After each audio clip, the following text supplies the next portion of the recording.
ठीक है ना। तो अब इसके बाद हमको नया यूनिट शुरू करना है और वो यूनिट हमारा होगा कैलकुलस।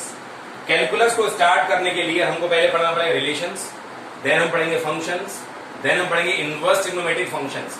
फिर हम लोग प्रॉपरली मूव कर जाएंगे कैलकुलस के मेन पार्ट पे, continuity of functions, differentiability of functions, differentiation of functions and so on चलता रहेगा इस तरीके से। ठीक है, तो फिलहाल अब यहाँ पे हम लोग शुरू करने वाले हैं, उस टॉपिक का नेम है रिलेशंस। वैसे तो रिलेशंस आपने क्लास 11 में पढ़ा भी है, ठीक है। उसी टॉपिक को थोड़ा सा हमें आगे एक्सटेंड करना है, थोड़ा सा और चीजें उसके आगे जोड़ के उसको पढ़ना है।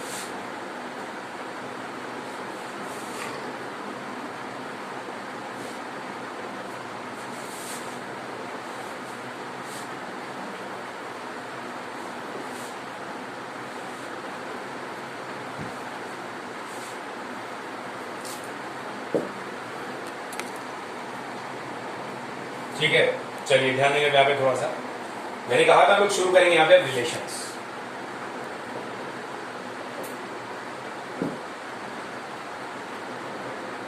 वैसे मैं बता दूं आपको, जनरल टीचर्स क्या करते हैं, रिलेशंस और फंक्शंस टॉपिक को यहां पर पढ़ाते ही नहीं।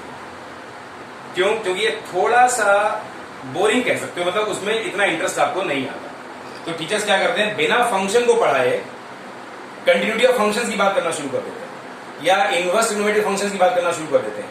तो ये बिल्कुल कहीं से कहीं तक पॉसिबल ही नहीं। वो सिर्फ रटने वाली चीज हो जाती है कि हमको याद करनी पड़ेगी चीजें से। ठीक है ना, आपको इनवर्स फंक्शन ही जब तक नहीं पता होगा तब तक आप इनवर्स ट्रिग्नोमेट्रिक फंक्शन कैसे पढ़ लोगे। और इनवर्स फंक्शन को समझने के लिए हमको फंक्शंस पढ़ा होना चाहिए और फंक्शंस को पढ़ने के लिए हमको रिलेशंस पढ़ा होना चाहिए। तो ये अपना सीक्वेंस है, अगर हम इसको फॉलो करें तो ही हमारी पढ़ाई सही तरीके से हो। ठीक है, तो फिलहाल हम लोग रिलेशन फंक्शन को जरूर पढ़ेंगे यहाँ पर, उसके बाद फिर आगे हम लोग कैलकुलस प्रॉपर्ली मूव करेंगे। ठीक है, तो रिलेशन हम जब शुरू करेंगे, तो मैंने कहा क्लास 11 में आपने इसको पढ़ा हुआ है, तो रिलेशंस का 12th वाला पोर्शन पढ़ने के लिए हमको क्लास 11th वाले पार्ट का रिवीजन यहाँ पर लेना पड़ेगा। कि बहुत सारे लोगों को कंफ्यूजन रहा था रिलेशंस में, नहीं भी रहा था, बहुत सारे लोगों ठीक से पढ़ा नहीं होगा या भूल चुके होंगे। तो उन सारी चीजों को खत्म करने के लिए हम यहाँ पे इसको एक बार रिवाइज कर लेते हैं, इसके मेन कॉन्सेप्ट को, उसके बाद हम 12th वाले पोर्शन पे मूव करते हैं। ठीक है, तो हम जब इसको शुरू करते हैं, सबसे पहली चीज हमारे सामने आती है ऑर्डर्ड पेयर।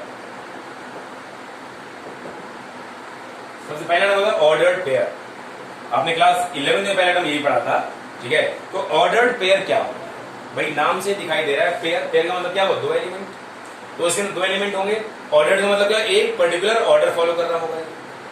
ठीक, क्या लिखोगे आप इसमें, a pair of elements in an order.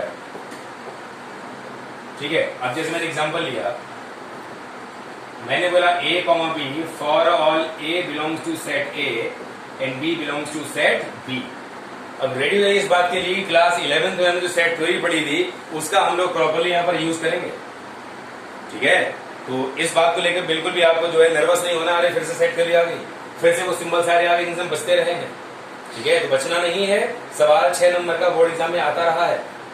ठीक है, चलिए, तो मैंने कहा a, b टाइप का पेयर, जिसमें मैंने कहा फर्स्ट कंपोनेंट a हमने सेट a से लिया, सेकेंड कंपोनेंट b हमने सेट b से लिया। बात क्लियर है बिल्कुल। तो दो एलिमेंट है, इसलिए पेयर हो गया। ऑर्डर क्या है, ऑर्डर ये है कि फर्स्ट कंपोनेंट जो आ रहा है वो सेट a से आ रहा है और सेकंड कंपोनेंट हमारा सेट b से आ रहा है। ये चीज हमारी फिक्स्ड है यहाँ पर, तो इसको हमने बोल दिया, यही हमारा इसमें ऑर्डर है कि फर्स्ट कंपोनेंट सेट a से आएगा, सेकंड कंपोनेंट सेट b से आएगा यहाँ पर। ठीक है, चलिए, उसके बाद यहीं पर अगर हम बात करें इक्वलिटी ऑफ ऑर्डर्ड पेयर्स, हमको अगर दो ऑर्डर्ड पेयर आपस में इक्वेट करने हो तो हम कैसे करें, ध्यान दीजिए थोड़ा सा। जैसे मैं कहूंगा आपसे कि a1 b1 is equal to a2 b2 for all a1 a2 belongs to a and b1 b2 belongs to b। ध्यान दीजिएगा, अगर दो ऑर्डर्ड पेयर हमको इक्वल दिए गए हैं तो हमको याद ये रखना है कि फर्स्ट कंपोनेंट के बराबर होता है और सेकंड कंपोनेंट हमेशा ही सेकंड कंपोनेंट के बराबर होता है। ठीक है, तो यहां पर हम देखेंगे इसके a1 should be equal to a2 and b1 should be equal to b। ठीक, जैसे मैं यहां पे एक क्वेश्चन लूं, मैं कहूं if x plus y 3x minus 3 is equal to 5 minus y plus 1 और मैं कहूँ आपसे then find x and y। हमको यहाँ पे x और y की वैल्यू फाइंड आउट करनी है क्या हो। ठीक, तो बहुत सिंपल है, ये भी एक ऑर्डर्ड पेयर है, ये भी एक ऑर्डर्ड पेयर है, बीच में इक्वल लगाया गया, मतलब मैं इक्वल होने की बात कर रहा हूँ। That means first component should be equal to first component and second component should be equal to second component. ठीक है, तो यहां से हो जाएगा 3x minus y is equal to 4। हम जब दोनों को ऐड करेंगे तो y कैंसिल होगा, 4x इक्वल हो जाएगा मेरे पास 9, तो x की वैल्यू आएगी मेरे पास 9/4। जैसे ही 9/4 में इसमें लगा दूंगा तो y हो जाएगा 5 माइनस कितना 9/4, तो ये हो जाएगा हमारे पास कितना 11/4।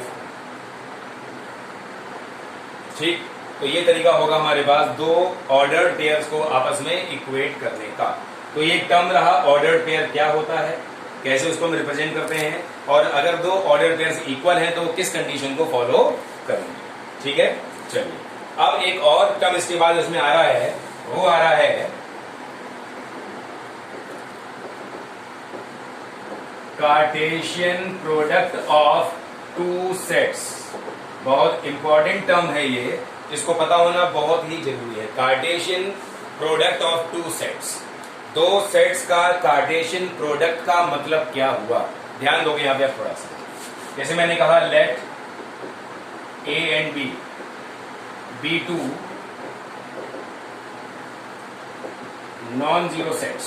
हमने दो सेट सपोज कर लिया यहाँ पे, सेट ए और सेट बी, और मैं यहाँ पे सेट ए और बी का कार्टेशियन प्रोडक्ट निकालने की कोशिश करूंगा।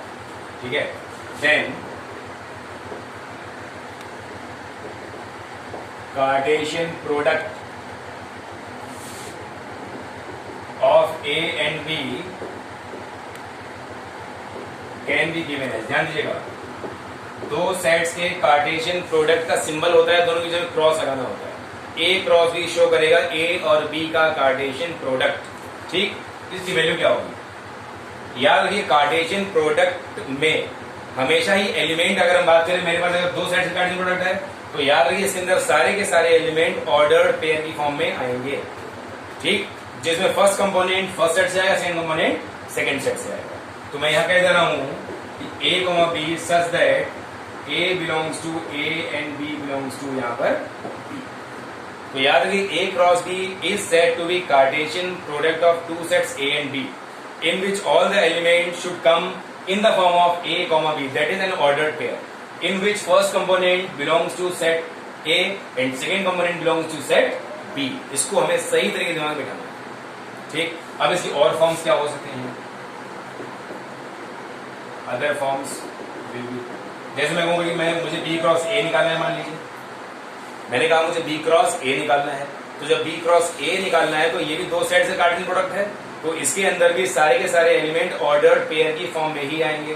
बट इस बार फर्स्ट कंपोनेंट सेट बी से होगा, सेकंड कंपोनेंट सेट ए से होगा। तो जैसे मैं यहां आपसे कहता हूं सपोज करिए एक्स कॉमा वाई, तो याद रखिएगा एक्स बिलोंग्स टू या इस बार बी हो जाएगा और वाई बिलोंग्स टू इस बार यहां पर ए हो जाएगा। कोई परेशानी हो, कोई दिक्कत हो इस बात में तो आप पूछ सकते हो। ठीक, सपोज करिए मैं आपसे कह दूं भाई मुझे यहाँ पर ए क्रॉस ए निकालना है, मतलब क्या हुआ, दो सेट्स के कार्टेशियन प्रोडक्ट में दोनों सेट्स मुझे सेम ही लेने हैं, मतलब मुझे ए क्रॉस ए ही रखना है, दूसरा सेट यहाँ पर यूज नहीं करना है। तो कोई दिक्कत वाली बात तो है, अगर ये कार्टेशियन प्रोडक्ट दो सेट्स का है तो पक्की बात है सारे एलिमेंट ऑर्डर में तो आएंगे ही आएंगे। इस बार दोनों ही कंपोनेंट सेट ए के ही होंगे, मतलब क्या हुआ, सेट बी तो मैंने यूज ही नहीं किया, तो फर्स्ट कंपोनेंट सेकेंड कंपोनेंट दोनों ही किससे होंगे, दोनों ही सेट ए से आएंगे। अब जैसे मैं यहाँ कह दूं आपसे alpha comma beta such that, याद रखिए अल्फा और बीटा दोनों ही सेट ए को बिलोंग करेगा। तो इस टाइप से हम यहाँ पर Cartesian product of two sets की बात कर सकते हैं। बात क्लियर है बिल्कुल। ये बात और अच्छी तरह समझाने के लिए मैं एग्जांपल यहाँ पे ले रहा हूं, जिससे बिल्कुल ही आपको यहाँ पर क्लियर हो जाएगी बात। एग्जांपल लिया मैंने कहा सेट ए ले लिया मैंने यहाँ पे ए कॉमा बी, और सेट बी ले लिया मैंने यहाँ पे X comma Y comma Z. ठीक, मैं यहां पर ए क्रॉस बी निकालना चाहता हूं। अब ये बिल्कुल क्लियर है, जब मैं ए क्रॉस बी निकालूंगा तो सारे एलिमेंट ऑर्डर पेयर की फॉर्म में आएंगे, और उन ऑर्डर पेयर्स में फर्स्ट कंपोनेंट सेट ए का होगा, सेकंड कंपोनेंट सेट बी का होगा। तो अगर मैं सेट ए का फर्स्ट कंपोनेंट ए ले रहा हूं तो साथ में एक्स ले सकता हूं, साथ में वाई ले सकता हूं और साथ में जेड भी ले सकता हूं। अगर मैंने फर्स्ट सेट का कंपोनेंट बी लिया तो साथ में एक्स ले सकता हूं, वाई ले सकता हूं और जेड ले सकता हूं। ठीक, तो फर्स्ट सेट में दो ही एलिमेंट है, दो के साथ में सारे बी के एलिमेंट ले लेके कैरी कर ली यहां पर। तो कुल मिलाकर देखिए हमको क्या मिल गया यहां पर, हमको टोटली 6 ऑर्डर पेयर्स के अंदर मिल गए। ठीक, अब जैसे यहां मैं आपसे कहूं कि total number of order pairs in A cross B, that is number of elements in A cross B is equal to, अब ध्यान दीजिएगा, सेट ए में जब 2 एलिमेंट थे, सेट बी में जब 3 एलिमेंट थे, तो ए क्रॉस बी में हमारे पास 6 एलिमेंट आए या 6 ऑर्डर पेयर आए, मतलब क्या वो 2 into 3 किया गया इसका। तो अगर मैं ए क्रॉस बी के नंबर ऑफ एलिमेंट्स निकालना की कोशिश करूंगा तो number of elements in set A into number of elements in set B रहेगा। इस टाइप से हम कहीं भी दो साइड्स के कार्टेशियन प्रोडक्ट में नंबर ऑफ एलिमेंट्स को निकाल सकते हैं। बात क्लियर है बिल्कुल? तो ये बात हमारी होगी, यहाँ पे एग्जांपल ले लिया मैंने और नंबर ऑफ एलिमेंट्स की बात मैंने आपसे कर। ठीक, अब हम यहाँ पे थोड़ा सा मूव करेंगे आगे रिलेशन की तरफ कि what is a relation, relation क्या होता है, उसकी डेफिनेशन क्या होती है, कैसे हम उसको यहाँ पर रिप्रेजेंट करेंगे। ठीक है, ध्यान दो थोड़ा सा।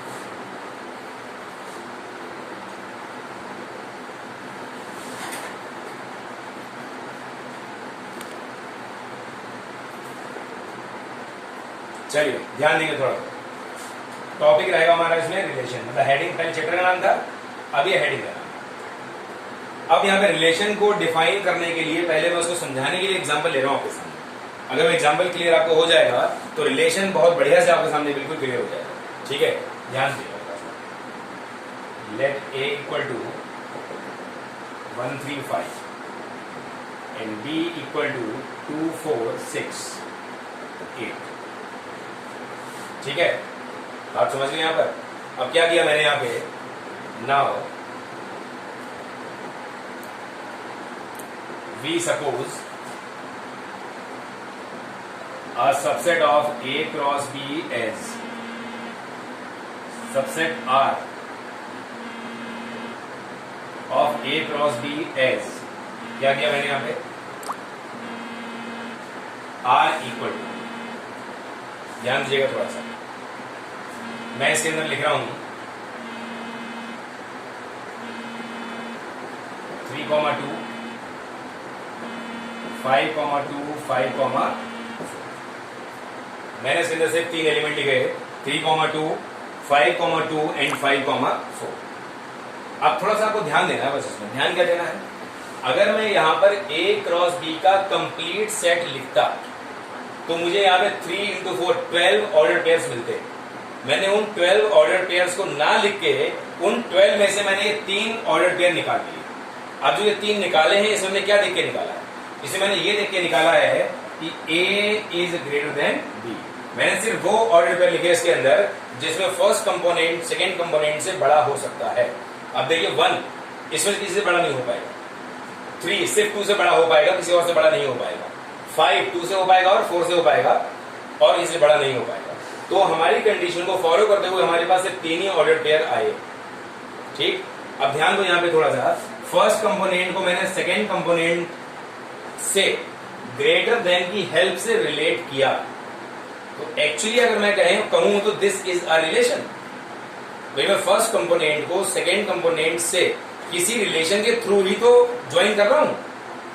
ठीक है, तो यही हमारा क्या होता है, रिलेशन होता है। यहां पर रिलेशन क्या था कि first component is greater than the second component. तो कुल मिला के आप थोड़ा समझिए मेरी बात को, मैं क्या कह रहा हूं आपसे। मैंने सेट ए और सेट बी लिया, ए क्रॉस बी का मैंने एक सबसेट लिखा और मैंने कहा ये सबसेट हमारा रिलेशन यहां पर कहलाएगा। क्यों कहलाएगा, क्योंकि यहाँ पे फर्स्ट कंपोनेंट सेकेंड कंपोनेंट से पर्टिकुलरली किसी कंडीशन के थ्रू रिलेटेड है। ठीक, और ऐसा रिलेशन इन तीनों में फॉलो हो रहा है और इन 3 के अलावा ए क्रॉस बी किसी और ऑर्डर पेयर में ये चीज फॉलो नहीं हो रही है। तो कुल मिला के अगर हम देखें कि जो आर हमारा ए क्रॉस बी का एक सबसेट था जो कि रिलेशन बन गया, तो हम यहां पर ये कह सकते हैं कि a subset of A cross B is always a relation from set A to the set B. अगर हमको रिलेशन डिफाइन करना है तो उसकी डेफिनेशन क्या होगी? डेफिनेशन ये हो गई, a relation from set A to the set B is always a subset of A cross B, जैसा कि आपने यहां पर देखा। मतलब मैं इस टाइप के और बहुत सारे रिलेशन बना सकता हूं। मैंने एग्जाम्पल के तौर पे क्या लिया आपके सामने? ग्रेटर देन लिया। बात क्लियर है बिल्कुल? ठीक, तो आप यहां पे कह दोगे therefore a relation from set A to set B is a subset of A cross B. ये प्रॉपरली हमारे सामने इसकी जो डेफिनेशन आ गई। ठीक है, ये हमारा यहां पर रिलेशन कहलाता है। तो यहां पे एग्जाम्पल मैंने ग्रेटर देन लिया है। ये एग्जाम्पल, ये रिलेशन हमारा कुछ भी हो सकता है। तो कुल मिला के बात सुनिए, आपको ये आ गई होगी कि अगर मेरे पास दो सेट्स हैं ए और बी, और मैं रिलेशन को ए सेट से बी सेट की तरफ डिफाइन करना चाहता हूं, तो ये हमेशा ही ए क्रॉस बी का सबसेट होगा। और अगर मैं रिलेशन को बी से ए को डिफाइन करना चाहता हूं तो ये हमेशा ही बी क्रॉस ए का एक सबसेट होगा। तो हमको ध्यान बस इतना ही रखना है कि हम अगर ए से बी की तरफ बात करें रिलेशन की, तो ये ए क्रॉस बी का एक सबसेट होगा। तो इसको अच्छी तरह आप यहां पर समझ लें।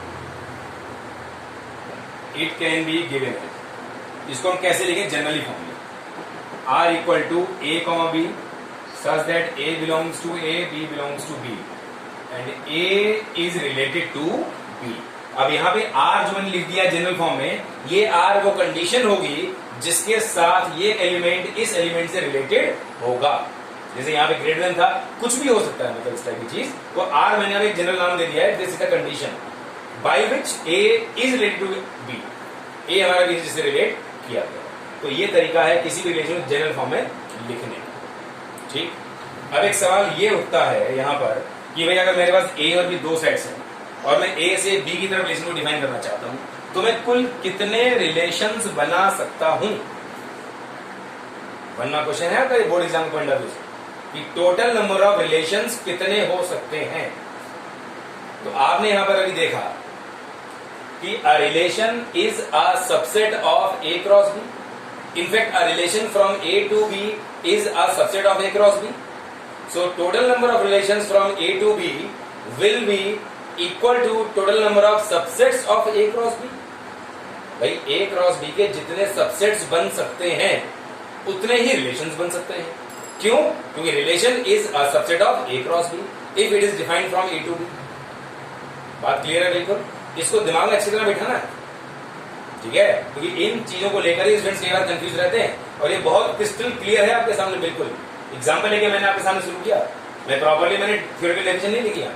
मैं चाहता थ्योरेटिकल डेफिनेशन लिख के आपसे कहता इसको याद करिए। ठीक है, लेकिन एग्जाम्पल से बिल्कुल क्लियर आपने कर लिया, उसके बाद मैं डेफिनेशन पे आया। ठीक है, तो यहां पे आप लिखोगे total number of relations from A to B is equal to total number of subsets of A cross B.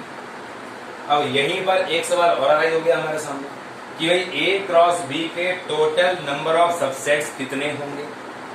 Class 11th में आप लोगों ने पढ़ा था कि भाई अगर किसी भी एक सेट में n डिस्टिंक्ट एलिमेंट्स हैं तो उस सेट के टोटल नंबर ऑफ सबसेट्स है 2 to the power n।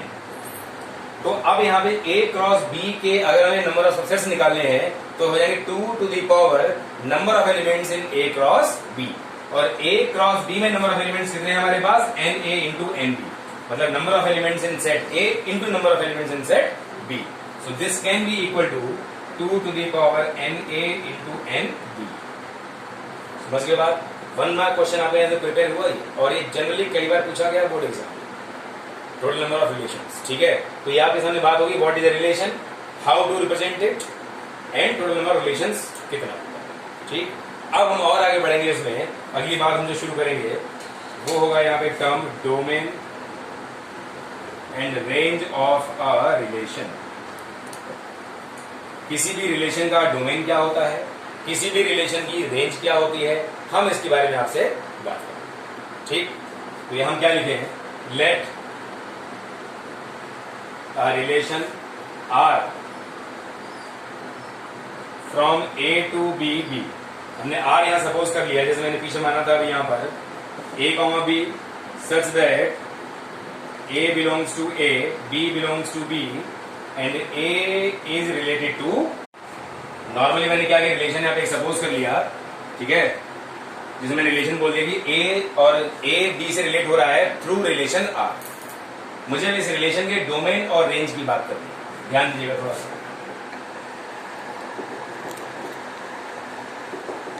Now domain of R equal to A such that A, B belongs to R। ठीक, क्या कहा मैंने आपसे? मैंने आपसे ये कहा कि अगर रिलेशन आर में ए बी टाइप के ऑर्डर्ड पेयर आ रहे हैं, ठीक, तो ए बी टाइप के ऑर्डर्ड पेयर में जितने भी ए टाइप के कंपोनेंट्स हैं वो सारे के सारे हमारे रिलेशन आर का डोमेन कहलाएंगे। और simply we can say a set of all the first components of the ordered pairs of relation R. किसी भी रिलेशन आर के ऑर्डर्ड पेयर्स के फर्स्ट कंपोनेंट्स का जो सेट होगा that is called domain of that relation R। ठीक, तो यहां आप कह दोगे that is a set of all first components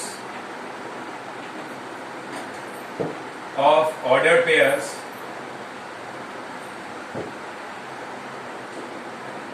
of relation R। ऐसे ही हम बात करें आपसे रेंज के बारे में, रेंज ऑफ आर, ये मैंने बोल दिया आपसे B such that A comma belongs to R. क्या कहा मैंने आपसे? मैंने आपसे ये कहा कि अगर ए कॉमा बी टाइप के ऑर्डर्ड पेयर रिलेशन आर में आ रहे हैं तो उसमें से सारे बी टाइप के कंपोनेंट्स का सेट हमारा जो है उस रिलेशन की रेंज बनाएगा। ठीक, सिंपली हम कहते हैं a set of all the second components of ordered pairs of relation R. ठीक, यहां पे लिख लोगे यहां पे that is a set of all the second components। ठीक है, इस टाइप से हमारा इसमें डोमेन और रेंज रहेगा इस रिलेशन आर का। ठीक है, अब बात क्लियर हो गई आपको सबको कि डोमेन क्या है और रेंज क्या है? किसी भी रिलेशन के फर्स्ट कंपोनेंट्स का सेट, यानी जो इनपुट्स हैं वो सारे डोमेन में जाएंगे, और सेकेंड कंपोनेंट्स का सेट मतलब जो आउटपुट्स है, ठीक, वो सारे हमारे रेंज में जाएंगे। ठीक है, चलिए बात हमारी होगी डोमेन और रेंज के बारे में। अब यहीं पर मैं अगर आपसे बात करूं inverse of a relation R, किसी भी रिलेशन आर का भाई इनवर्स रिलेशन क्या होता है? ठीक, ध्यान दीजिएगा। If a relation R from A to B is given as R equal to A comma B such that A belongs to A, B belongs to B and A is related to B with relation R। अगर ये relation है तो हम इसका inverse relation निकालने के बारे में सोचो। ठीक है, then it's inverse relation can be given as, क्या होगा भाई? पहली बात तो सिंबल ये हो गया आर से आर इनवर्स, क्या हो गया हमारा इनवर्स रिलेशन। क्या आएगा इसके अंदर?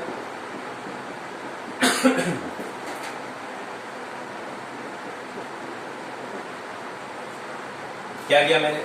अगर रिलेशन आर में ए कॉमा बी टाइप के ऑर्डर पेयर्स आ रहे थे तो आर इनवर्स में बी कॉमा ए टाइप के ऑर्डर पेयर्स आएंगे। कहने का मतलब ये हो गया कि अगर आपको किसी भी रिलेशन से इनवर्स रिलेशन बनाना है तो आप उसके ऑर्डर्ड पेयर्स की पोजीशंस को इन्वर्ट कर दीजिए, बन जाएगा हमारा इनवर्स रिलेशन। ठीक, बहुत सिंपल है, खास बात नहीं है। अब जैसे यहां अगर हम बात करें आपसे डोमेन और रेंज के बारे में,